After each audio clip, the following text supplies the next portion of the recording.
Good morning, everyone. Thank you so much for joining us today. My name is Lizzie Brister. I'm the Assistant Director for New Student and Family Programs, and I am so excited that you are joining us. We have a wonderful office to introduce you to, off-campus housing and neighborhood relations, to be able to share with you what to expect for your student living off campus. So just a couple things as we get started here. I do want to share a little bit about new student and family programs. If you've joined us on a webinar before, hopefully you know all of this, but do want to make sure if there's any new folks joining us for the first time that I let you all know that we're the resource to support new students as they're coming into the university. And then we continue to support family members and parents throughout the entire CU student journey. So here on the screen, you can call or text us. We have staff answering our phone, email, and our chat on our website during business hours, Monday through Friday. So you usually get a very quick response. If you have a question, please don't hesitate to reach out to us. Take a snap of this screen if you wish. And then, of course, our website does have a lot of additional resources. I'm going to pull it up and show you a couple of things in a second here, but do just want to let you know that we try to compile all the information that you can need in one place so that it's easily digestible and accessible. So please do check out our website if you haven't, and return to that as a resource whenever you need. Outline of today, just for those of you who like a roadmap, I'll be doing a quick welcome here, getting you in touch with some of our resources with new student and family programs. And then, of course, the main event, we've got off-campus housing and neighborhood relations. As you'll notice, we are in this webinar format, which feels a little bit like a Zoom, but it's a little more, it's a little different. And so I do want you to notice at the bottom of your screen, there are a couple options. There's a chat box, but there's also a Q&A box. And so just a little difference there. Please use the Q&A box if you have a question, either for our team or for off-campus housing and neighborhood relations. What that does is it allows us to then directly respond to your question. We can either type in an answer, or our presenters may answer it live if it kind of benefits the entire audience. The chat feature can get a little confusing because as people respond, it's kind of like a real-time feed. And so if you do ask a question, it can get covered up in new posts and we may struggle to get back with you. So again, if you have a question, click on that Q&A feature and ask your question there, because it allows us to get back with you in an easier way. And so for that open Q&A portion here at the end, we may go back to some of those questions in the Q&A feature, as well as we'll be trying to pull together some of the main themes that we're seeing and revisit those. But of course, we will have our contact information at the end. If you have a more particular question that is specific to your student and your individual case, you may want to contact us or off-campus housing directly so that we can actually really tailor our information to help you and your student individually. But here we are, new student family programs. These are our journey leaders who volunteer during fall welcome and move-in to welcome your student to campus. We do programming through that first week for new students to help them get connected to each other, connected to campus, as well as we host Family Weekend and Family Day in the spring. So we have been doing some fun new things this summer with our webinars and with some coffee hours that I hope you've been tuning into. So I do want to show a couple of these here. This is our website, our family page. If you are a new Buff family, this is a great place to start because we do have all of our webinar and coffee hour information here. The coffee hours are a little bit different. It's more of a Zoom meeting, so we get to see your face and we can do more of a dialogue than these more formal webinars. So please tune into those. We've got a couple still upcoming, one this Friday, as well as one in August. And we do plan to continue these through the fall. So we're not just going to drop you when your student gets here. We're going to keep supporting you throughout that fall. Do want to point out that we've got some great resources at the bottom of this page. As you can see, it's just colorado.edu/orientation/new Buff families. You can also Google any of these keywords and we show up right at the top of your page if that's easier. But this Buff Family Resource Hub is a great landing page for any questions that you might have. So this is where I was talking about, we've pulled all together that information that you might need to know. And for example, if you have questions about, well, here we're going to touch on some off-campus housing today, but say you have a question about health and wellness, you can click on that tile, and then we've compiled a lot of resources, local resources, little snippets on different pieces of health and wellness that you may need. So again, this Buff Family Resource Hub is a great landing page if you have questions and aren't quite sure where to go. It's got a lot of great topics here. The only final thing I do want to share is our newsletter. So if we don't have your contact information, if you haven't been receiving an email newsletter from us, do sign up for that. You can look at our previous releases here, and then right down at the bottom, the Stay Connected, you can sign up for our Buff Family newsletter. Sign up. There you go. This is the full page if you're curious to see what we've posted before. It keeps you in touch with what's happening on campus, with where your student may be during the semester, some things they may be experiencing, and what you can do to continue supporting them. Great. So really quickly with that, I do want to launch a poll here. It helps us tailor our information just to really catch who's in our audience today. So I'm going to launch this, and it just has a few questions for you. And if you'll go ahead and click in as you see it on your screen, we want to know, are you in-state, out-of-state, or an international student family? Is this your first student in college? You may have other folks that have gone before. First Buff in your family? Is your student a first-year transfer or returning student? And then where are you currently at with off-campus housing? We know that that's the real reason you're here, but we're curious to see where you are in the process. Great. Thank you all so much. Leave this up just a few more seconds here as we get people's responses. It looks like about an even mix of in-state and out-of-state. A lot of first student in college, but shout out to folks, this is your second or third student. And a few of you already have a Buff in the family, which is fantastic. And then a lot of folks, it is your first Buff.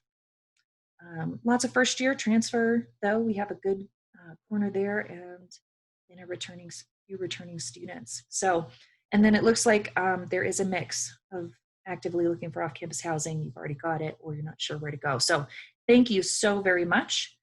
It looks like we're getting everybody in there. So I'm going to go ahead and end this poll, but thank you so much for your feedback. That's really helpful to our speakers to have that in hand as we continue. All right. So the last thing I want to touch on before I hand this over is just our roadmap to fall 2020, which is our plan for returning to campus in light of everything that's changed this year. So I will pull that up really quickly. Again, this is just colorado.edu/roadmap. So easy to Google, easy to find. And what it has is just every announcement that we've had from the chancellor, from different campus partners about what's going to happen this fall. So it has a lot of FAQs, it has a lot of extra information and resources. You can click, see more health and safety measures, what exactly that implementation plan will look like, and what fall will look like for different populations, for undergrad students, graduate, faculty, and staff. So here we go, top questions of the week. And you can click on any of these to get a little bit more information. So do want you all to be aware of this as a resource if you haven't had a chance to check it out. It's well worth a look.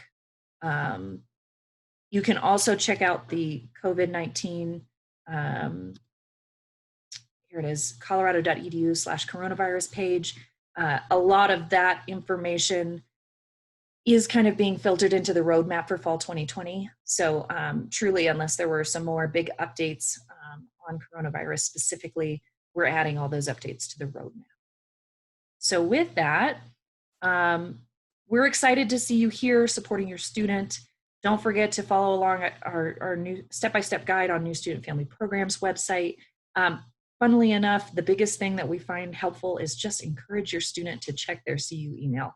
That is the official way that we communicate with your student. And if you can help them remember to check that, then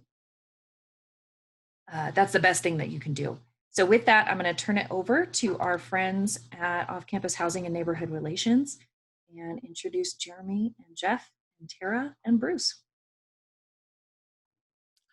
Good morning, everyone. I hope everyone can hear me. I've got my ear pods in. I've been laughing with my colleagues about that this morning. Very excited to have you all join us today. My name is Jeremy Moore. I'm going to try to share my video here real quick. Let's see. There we go. I'm on the webcam. So I just wanted to put a face with a name real quick, and I'm going to turn that off here in just a second. But I am Jeremy Moore. I'm the Assistant Director in Off-Campus Housing and Neighborhood Relations. I've also got my colleagues here, Tara Korsk, and I'll introduce their roles here in just a moment, but Jeff Morris and Bruce Arbaugh. So we're a team of 4, and we're going to be spending some time with you this morning talking about off-campus housing and neighborhood relations. Okay.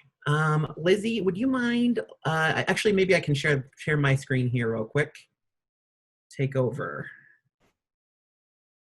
There we go.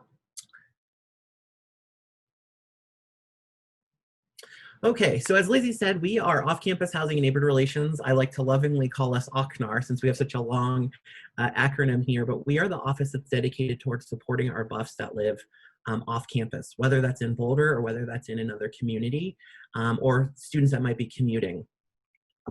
So as I mentioned earlier, we have 4 people, 4 full-time folks that work in our office. Myself, Jeff Morris, our director, Tara Korsk, our coordinator of neighborhood life, and Bruce Arbaugh, who's our legal advisor slash attorney. And they're all on the call today, and they'll be able to help me with answering questions when we get to the Q&A at the end.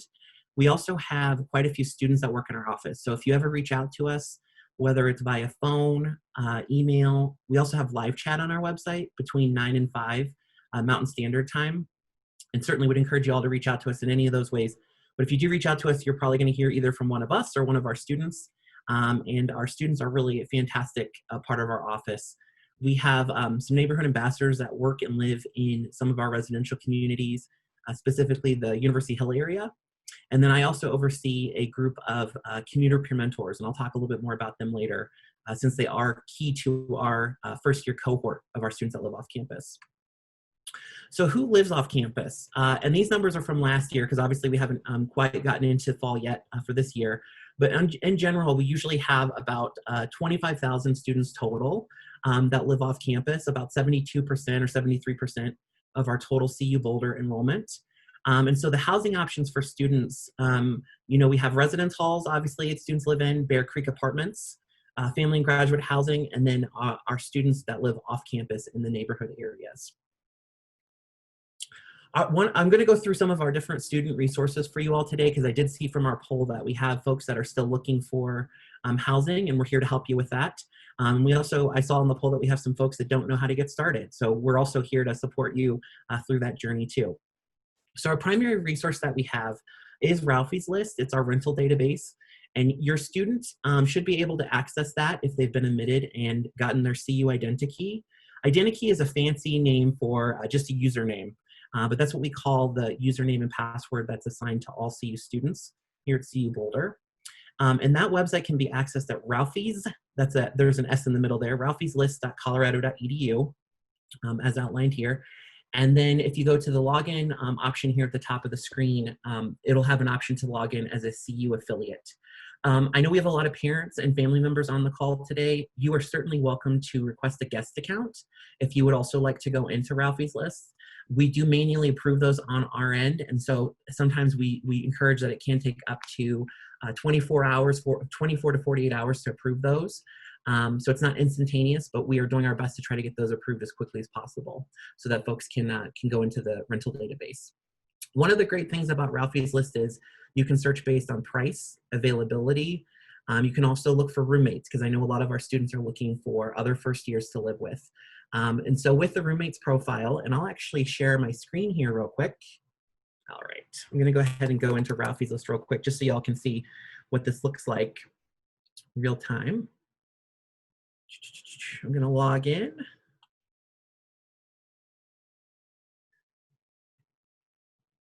Oops. There is a notice here, and I think I saw a Q&A earlier about the answering the question here about the scam warning, and we do have that on there. So we do not. Sorry, y'all. I'm having a little bit of problems here to getting my thing here to work today. There we go. We do have this note here. We do not personally vet each of the properties, but we do have this note here. The City of Boulder does have a rental licensing program, and so in order for folks to be listed in our rental database, they do have to have a rental license, and oftentimes our landlords are going to post those rental licenses at the bottom of their pages, and I'll show you where you can find that information. And you can verify that information with the City of Boulder Zoning and Code Enforcement Office if you're ever interested. If you ever have any things where it might seem like there's a red flag or you have any concerns about housing, we do have a great resource in our attorney, and I'll talk about him in a minute, that we would certainly encourage you to set up an appointment if you have any concerns about a particular property. I'm just going to click on a listing here real quick so you can kind of see what this looks like. And all the listings are generally the same kind of setup, but for this, you're going to see that there's going to usually be a price here. It's going to talk about security deposits. This one doesn't actually have that listed, but it'll also mention the neighborhood area that this is located in. You can see here a little thumbnail of an area where this is campus in the middle with the little mortar board there. And then this is where the property is located, this little pinpoint here. If you click on amenities, it's going to also tell you a little bit about some of the different amenities that are mentioned for this property. And then, as I mentioned earlier, the rental license is going to be here. It says that this particular property is licensed. If you see the Smart Regs Compliant, this is a system that the City of Boulder implemented several years back for sustainability features in the area. And so properties are required to come into compliance with this. Some are still have waivers to come into compliance. But essentially, when you see this, it means that the property, if it does say it's compliant, they most likely have installed low flow shower heads, low flow toilets, for example, additional caulking. So this is a great thing for tenants when it is compliant, because hopefully the goal is that the tenant will save money on their utilities each month. If there's floor plans available, and this isn't always the case for each property, sometimes the landlord will upload the floor plans or information here in this particular tab.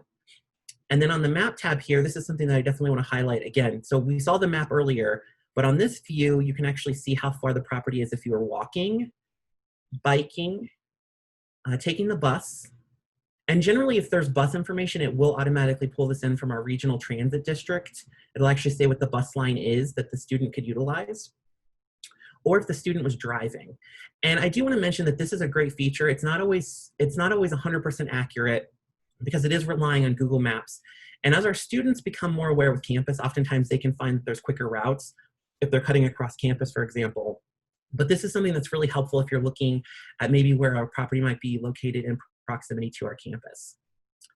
And then the area info page is somewhat helpful for students if they want to know the walkability score. This will oftentimes pull in how walkable a neighborhood area is, and internet speed. And this is all aggregated information, so this is being provided to us from third parties. The school information is more helpful for our upper division students or our faculty and staff, but we do have this information on here as well. During this time of the year, students can send emails directly to the property through this side bar here where it says send email. We do encourage that for faster response, it might be fastest to call the property. Some properties are also allowing folks to text message as well. And if they do allow text messaging, this area here, instead of saying view phone number, will most likely say view SMS texting number. And when you click on this, it'll pop up the phone number and allow folks to call directly from the platform. So this is something that's here.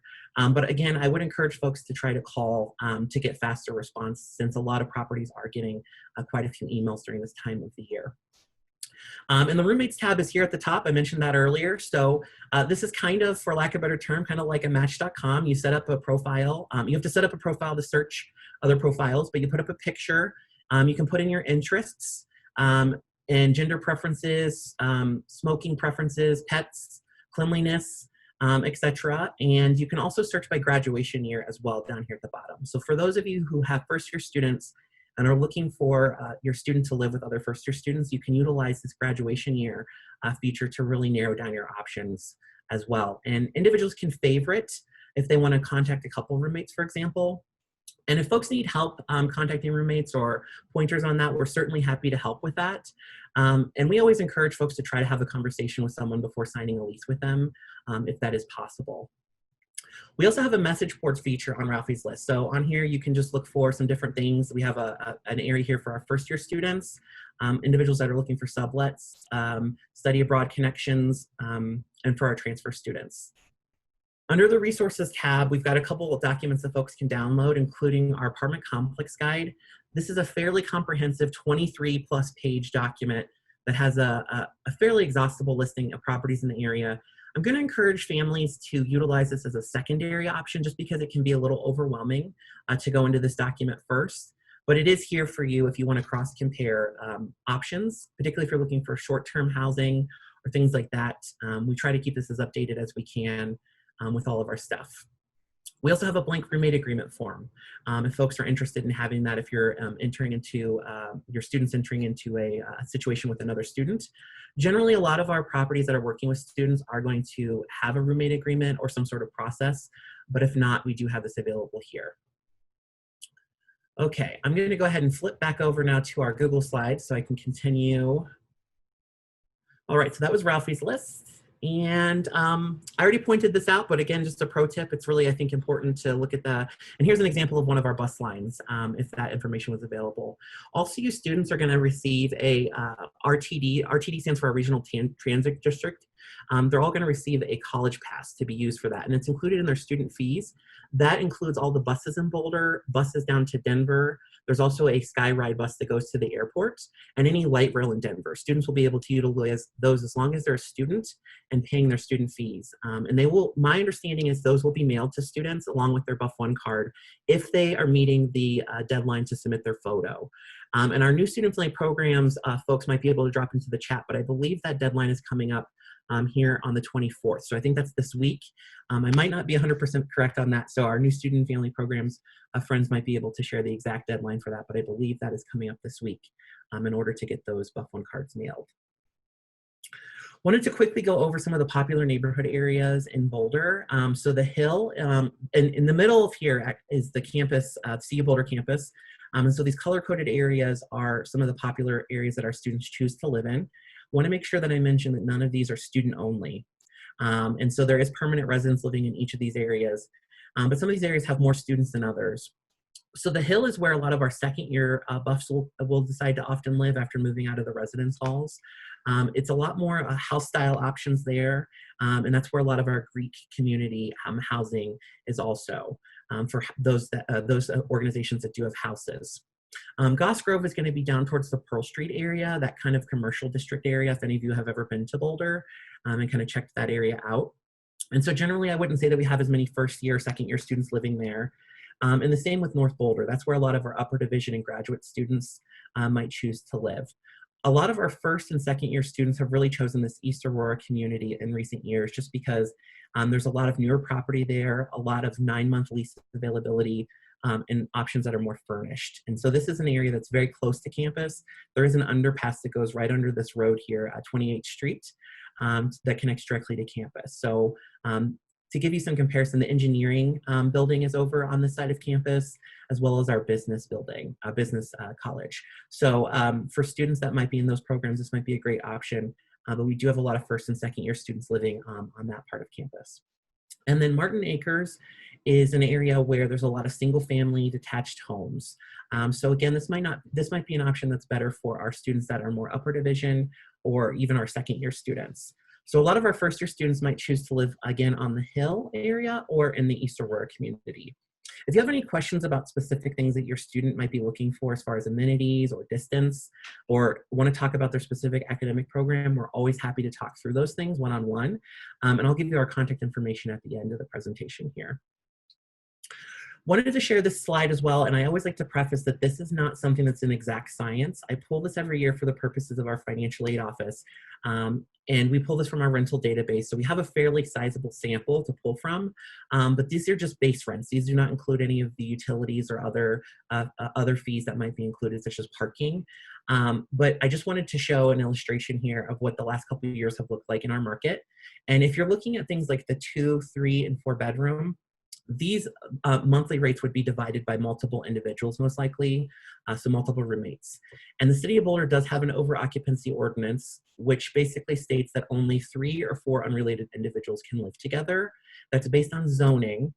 So on Ralphie's list, it should state what the property is zoned for. But if you ever have any questions about that as well, we'll encourage you to certainly reach out to us and we'd be happy to look that up for you. Or the City of Boulder zoning office can also look that up. They have a website where you can actually plug in the property address. And it's based on the property address, so I can't say that this area is 3 folks and this area is 4 folks. But we're happy to work through that with each of you if you have questions on that. A couple of different resources. I talked about our apartment complex guide, which is available on our website. And I did copy into the chat a little earlier a link to an article that we posted a couple months back for our new incoming buffs. And that document is also linked there as well. And if you wanted the information on the neighborhoods and the rental averages I just showed, those are also posted as images on that particular article on our website. We generally host a couple housing fairs each year. We usually have about 3 of those. This year, that's going to look a little different because we usually have those in our ballroom.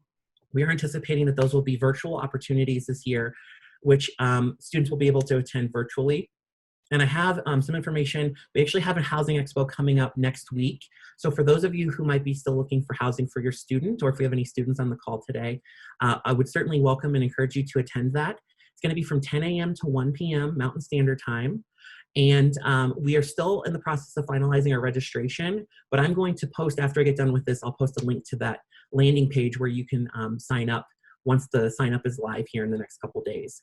You can also find information. We'll have information on our website, which is colorado.edu/off-campus.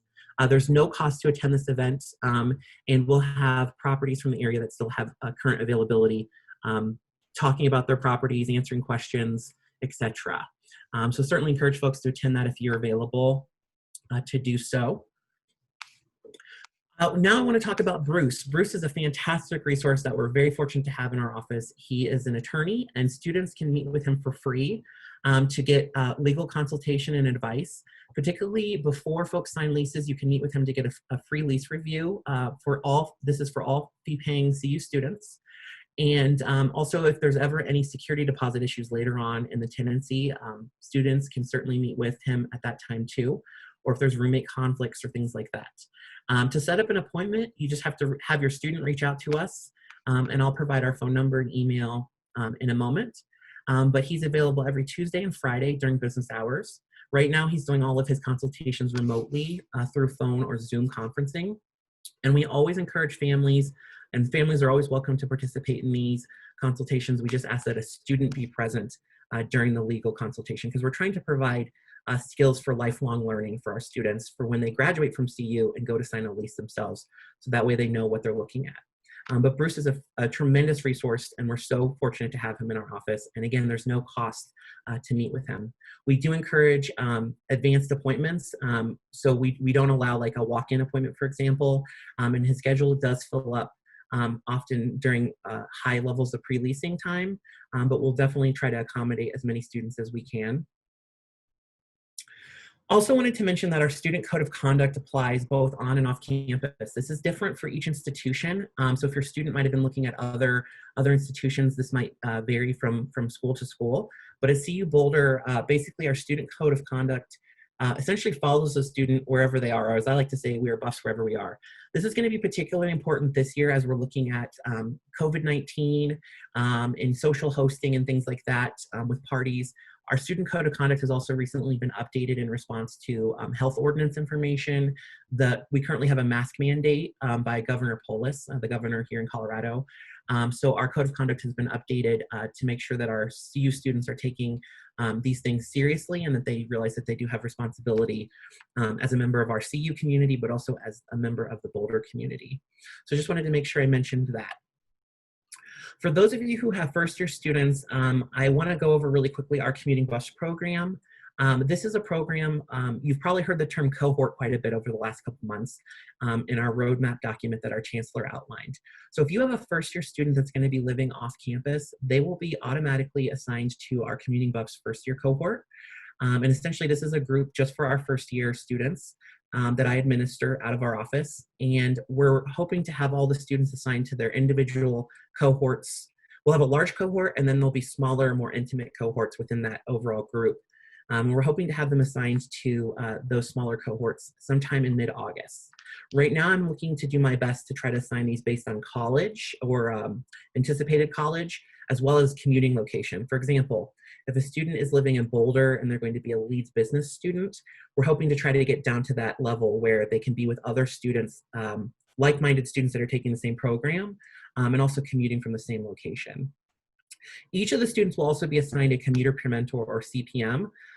This is essentially, in some ways, an RA for students that live off campus. And these are seasoned upper division CU Boulder students who have commuted previously, and they're responsible for overseeing a smaller cluster or cohort of first year commuter students. So these clusters will probably be about 40 or 50 folks in size, and each CPM will oversee a group of students together to help build community and also provide resources. This is also going to be a really great resource for your student if they have any questions about anything and don't know who to go to. And right now, my understanding is they've also been assigned a journey leader for their summer experience, and that's also another great peer student person that they can ask questions of right now. But these commuter peer mentors will be assigned to students, again, probably in mid-August as we get ready to transition from the current new student welcome experience to our Commuting Buffs experience. A couple things that I want to mention that the students will have access to in the Commuting Buffs program.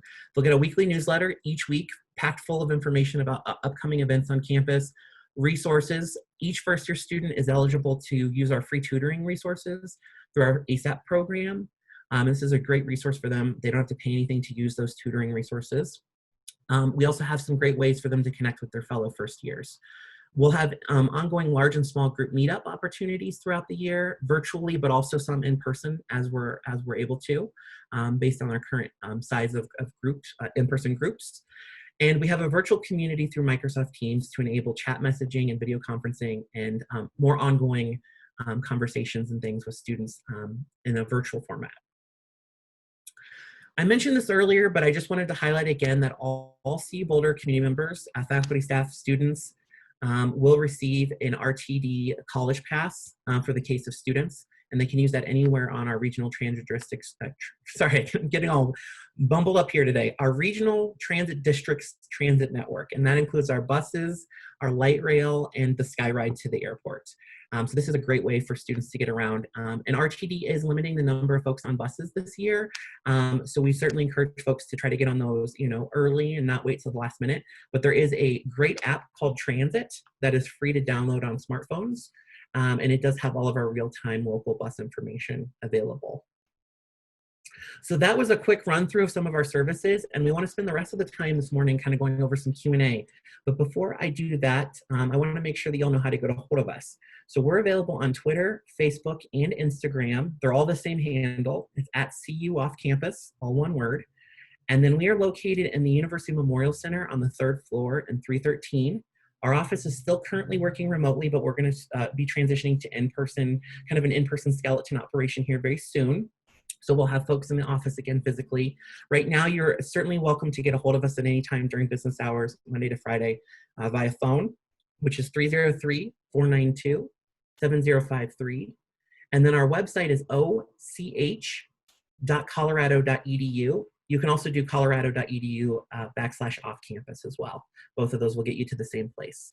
And we do have live chat on our website. So what that means is if you go to our website during business hours, we have staff that are taking turns responding to live inquiries coming through the live chat box that will pop up in your lower right-hand corner of your browser window. If we're not available, you can certainly drop us a message there, and it goes into a ticketing system, and we'll get back to you as soon as we can.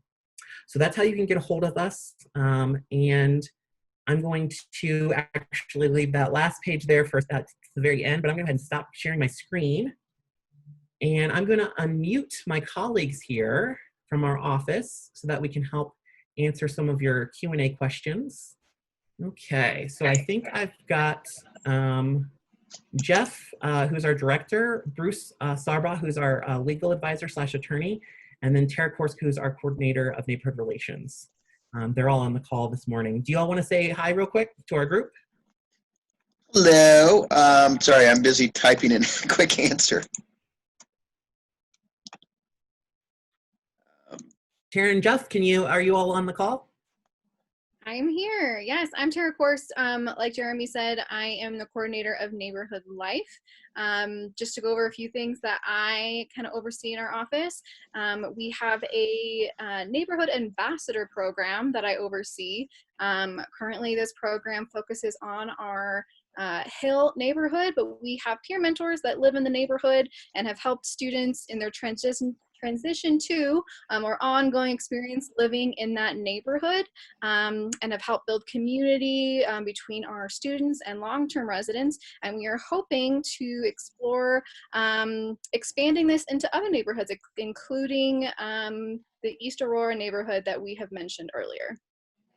Hey folks, my name is Jeff Morris. I'm the Director of Off-Campus Housing and Neighborhood Relations. Thanks for being here today. Thank you so much to Jeremy for sharing this with us. There's been some really great questions coming in, so please keep those rolling in. We'll hopefully be able to answer those live, and if we get 1 million of them, we will answer them through text if possible. So please keep sending those in. My biggest role within our office right now has really been focusing a lot on relationship and collaborative efforts between the neighborhoods where our students live, the neighbors that live in those neighborhoods, as well as the city of Boulder, educating on ordinances and making sure that our students understand what it means to be an off-campus community member and a part of the city of Boulder once they are here. So we'll keep an eye on these questions as they keep rolling in, and we'll be able to answer them live through chat if we are able to, and if we get a lot of them, we will answer them through text. But thanks for being here. I just dropped into the chat window for everyone to take a look at. I had alluded earlier to the landing page for our virtual housing expo we're hosting next Thursday. I just dropped that in there. Right now, it's just a coming soon page. We're really hoping to have the registration live here very soon. We're trying to put this event together very quickly so that folks have an opportunity to connect directly with our landlords.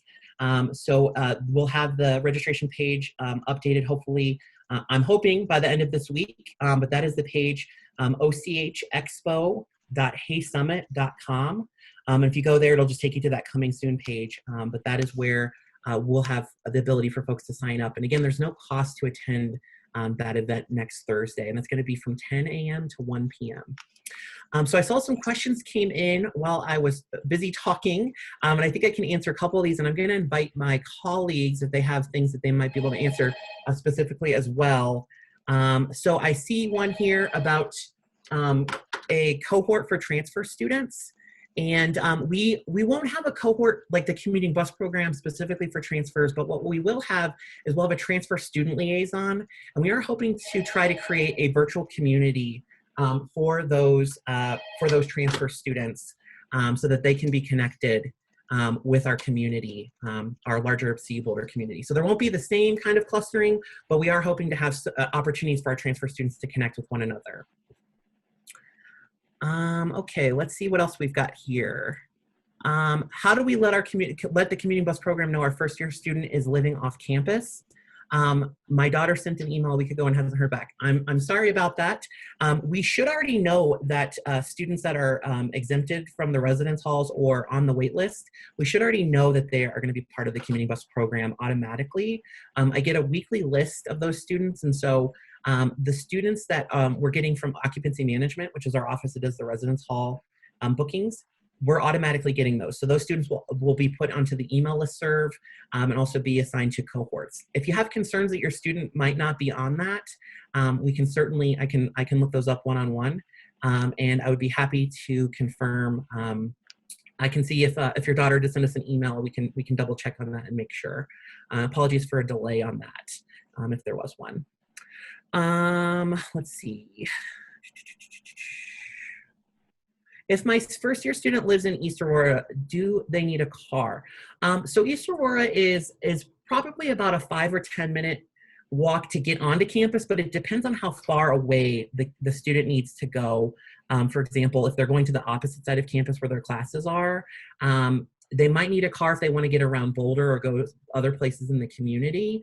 But in general, I would say East Aurora is a very walkable and a very transit-friendly area. Our Buff Bus, which is our campus bus system, it also connects to some different points near East Aurora. So that might be something that the student might also be able to use as well. But if there's a particular property that they're looking at living at, I would certainly encourage maybe plugging the address of that property into Google Maps just to see how far away it might be. And also if they have classes on campus, if they know where those are going to be located, just to kind of see. And I did see one of our journey leaders popped in that they live in East Aurora and they're fine without a car. So thank you for sharing that, Kayla. I appreciate that. Okay. Is there any fees for the Buff One card? There isn't any fees for the Buff One card specifically. The student will get that free. It's kind of like their license on campus, essentially. You can add money to that, kind of in a debit account through Campus Cash. If the student wanted to use, for example, the grab and go to get something, you can add money to that as a declining balance through the Buff One card website. That can also sometimes be used for things like printing on campus, but there's no fee right off the bat to use the Buff One, to have a Buff One card. That's already included in the student fees. But if a student loses their Buff One card, I do believe there's a replacement fee to do that. Okay, I'm just gonna go through and try to clear out some of these ones that I've already answered. I don't know if any of my colleagues wanna take any of these other questions while I'm doing that. I'll go ahead and talk about the question on furnished housing off campus. I will say that it is not as common to find a furnished apartment, much more common to see unfurnished units. However, there are some apartment complexes that are kind of known as purpose-built student housing, typically designed by companies that are really great at building these housing in college towns, offer a lot of amenities, and will typically have furnished units. But on Ralphie's list, you can search for units that are fully furnished if that's what you're looking for. There are some companies that can help with renting furnishings for apartment if that's something you would like to consider and you don't want to have to purchase furnishings for an apartment. Otherwise, also in our apartment complex guide, it will usually list in the amenities if the units that they offer are furnished.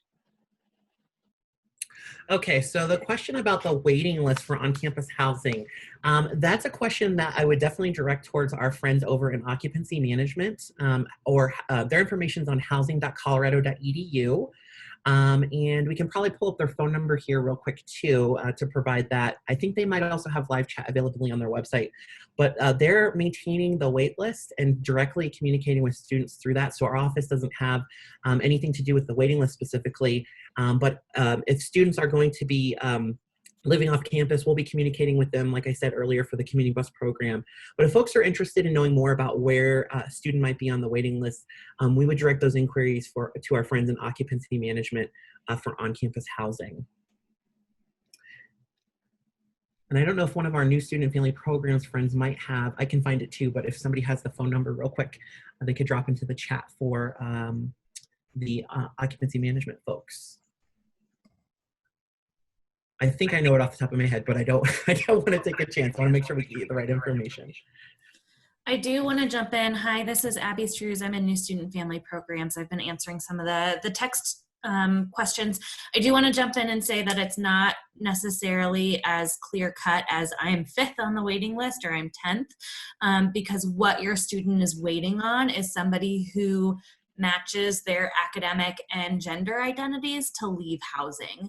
So even if I applied later than my friend Lindsay, if somebody who matches their academic and gender identity drops housing, Lindsay might get in before me even if they applied later, because your housing does match your academics and your gender. So we've got male identified students living with men, and if one of them drops, your daughter might not necessarily get the housing even if she's higher on the wait list. So it's a little bit more complicated than just 1st on the wait list versus 10th on the wait list versus 100th on the wait list.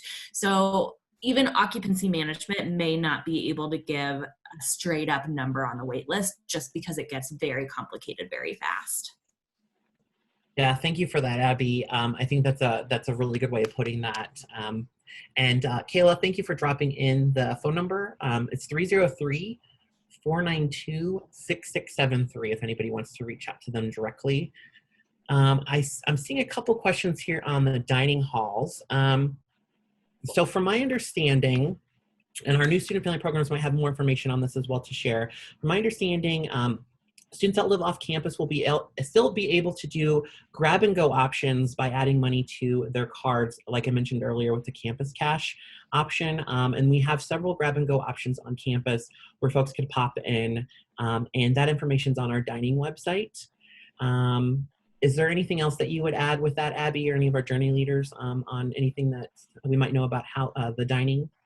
That's my same understanding, Jeremy. You got it. Yep. Yep, that is also my understanding. And there is, I think I did see someone mention earlier, the Flatirons meal plan. That is a meal plan that's not directly affiliated with CU Boulder, but they do, a lot of our local restaurants and properties, or our restaurants or venues around campus do take that. So the information on what venues or restaurants take the Flatirons meal plan, that's available on their website. But again, that's not directly affiliated through CU Boulder, but I do know that some families I've spoken with have decided to look into that further. I saw a question on here about landlords and lease signing. Bruce, would you mind potentially maybe talking through a little bit about lease signing and some of the things, we've had a lot of questions in the last couple months about COVID-19 and just kind of signing leases and things. Would you mind maybe Sure. talking a little bit to that? Sure. Hey, one of the things, and I think there was a question that came up earlier, but one of the things that we are absolutely encouraging students to do is to negotiate contingency plans or contingency provisions in leases that take into account COVID. What happens if CU goes fully remote? Is the landlord willing to reduce the rent for that period of time? Interestingly enough, there was a webinar a couple months ago through the local landlord association, and an attorney that represents the state association, somebody asked him, if can my student get out of the lease, or can the tenant get out of the lease if CU goes completely remote? And his response was, yeah, that he thought that there were grounds to do that legally, because the purpose of the lease is for the student to be in Boulder going to school physically. And if CU by government fiat says, no, we're not offering those classes, then the purpose of that lease has changed. It's no longer, the purpose is gone now. And he said he thought that, provided at least a legal argument to get out of the lease.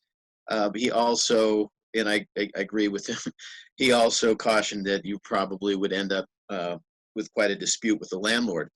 But the point, I think, is that there at least would be some legal basis to say, look, this lease anticipated my student would be going to school physically. It's no longer possible. And so we want to talk about how to resolve that. Boulder does have an office called Community Mediation Services, and they are fully aware of the COVID, the dynamics of what's going on. So, that's one thing I would mention, but certainly when you're signing a lease, you want to be aware of the risks and what may happen in the future, and to an extent, the extent that you can, be able to negotiate a provision like that takes into account some of those contingencies. I will say this: typically, Boulder has been a very tight rental market. It's been a very captive rental market. The landlords have been able to dictate lease terms. If any of you have seen a lease from the landlords, it's very common to hear the parents or even the students look at it and say, wow, this totally favors the landlord. That's because of the market dynamics. And we're finding that those dynamics are changing as students don't come back. Some students say, I'm not coming back until this COVID issue is completely resolved.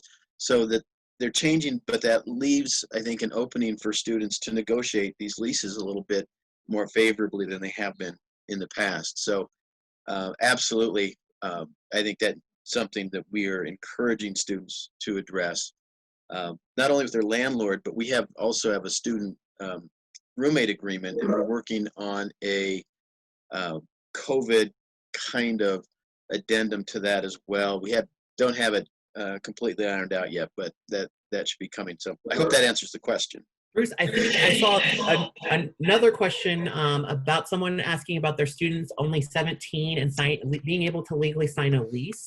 Would you mind maybe also talking a little bit to that? Yeah, I just saw that. Obviously, the age of consent is 18.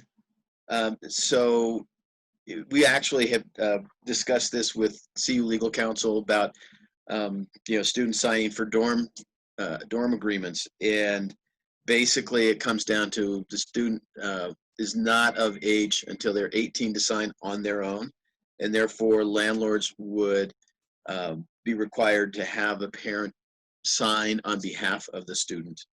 And then again, it's something that you want to, I think, address in the lease. What happens if your student starts school at age 17 and in November then turns 18?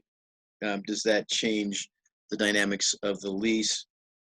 Probably. I mean, it would make your student primarily now liable, but I don't know any landlord that would not require anyone under the age of even 20, 21 to not have, that would allow somebody like that to sign a lease without having at least a parental guarantee or a parental co-signer. So that's typically the way that would happen, is you were signing for your 17-year-old student. When they turn the age of majority, when they turn 18, then they can be liable on the lease. But that would again be something that would need to be addressed in the lease provisions. Let's see. Okay. Oh, was someone else chiming in? Okay. Well, I was trying to see what other questions we had here. Abby, did you want to answer one about the deferral question? You were going to jump on that, I think. Yeah, I'm double checking my information, but you have a while still to defer. If you are on the wait list, yep, phase 4. So there is there are some different deadlines based on if you've paid a housing deposit versus if you haven't. So the deadline to get any money back from housing is July 31st. I'm just quickly double checking that. I don't want to trust my memory on the deferral for academic purposes. Let's see.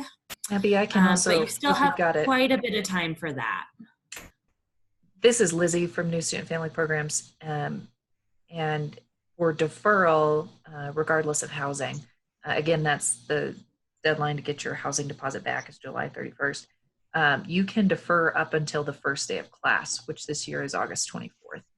Yep, and I just found that as well. So that is live on the admissions website, and that's who you would go through to process that deferral. So I'm bringing the question back up. So I think there was something about COF funding. I am honestly not an expert in COF. I believe that COF funding gets applied because you're an in-state student and wouldn't necessarily be affected by deferral, but that would be a question best suited through the registrar's office. So I know their email by heart is just registrar@colorado.edu. So that is a great question for them. I think there was another piece of the question, but I'm having a hard time finding it again.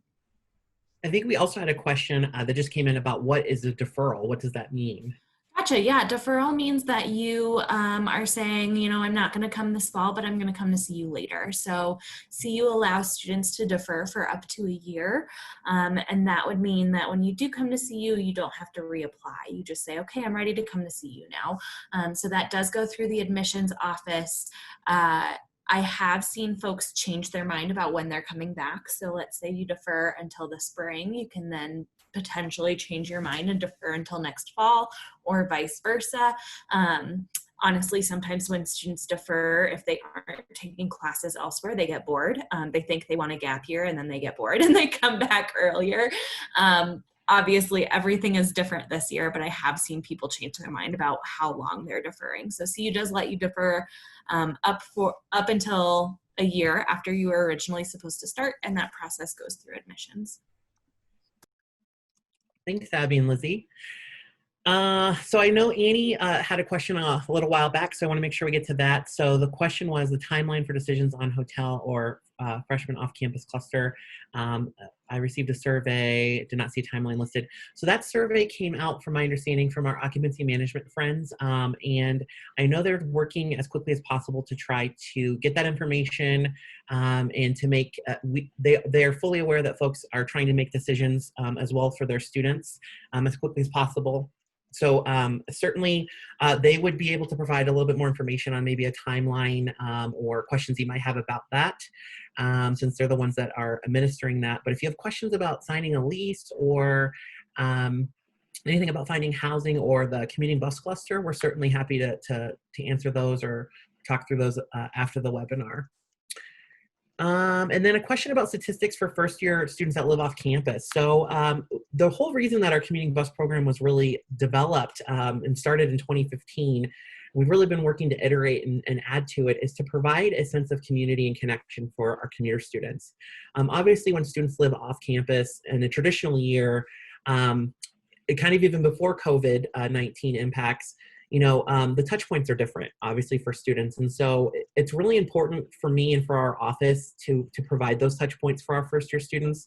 I used to be a hall director when I started at CU and ran one of our residence halls. And so I understand that, you know, having an RA or having the scaffolding in the residence halls is so important for student success. And so we're certainly working to replicate that experience. In fact, we're using the same programming model that the RAs use in the residence halls. We're applying that to our interactions with our commuter peer mentors that they'll have with your students off campus. So we're trying to do our best to mirror the experience. We obviously can't duplicate it exactly, but we're doing the best that we can to try to provide opportunities and touch points for our students that live off campus. And as we say, we truly believe we want folks to love where they live. And I'm a proponent, and our office is a proponent, that where a student lives is truly, you know, that's the start of their day and the end of their day. So we want to make sure that we're providing them opportunities to be successful. And folks have questions. Oh, go ahead. Go ahead, Lizzie. No, you're good. I'm sorry. I thought you were at a stopping point. I don't want to cut you off. I am at a stopping point. I was just, I can stop right there. Yeah. We are about to run out of time, so I do just want to launch this exit poll. Let us know if this webinar was helpful. And then, of course, please don't hesitate to either contact New Student Family Programs or Off-Campus Housing Neighborhood Relations. We're here to help you to continue answering your questions. This isn't your only shot to get a hold of us, so please do let us know what else we can do for you. But with that being said, I want to thank our guests so very, very much for being with us today. And thank you all for joining us. We appreciate you, and we are here to help you in any way we can. Yes, thank you, Lizzie, and our friends in New Student and Family Programs for hosting this. And I know that folks have got a lot of questions, and I know we weren't able maybe to get through everything today. Don't hesitate to email us at och@colorado.edu or give us a call or visit our website.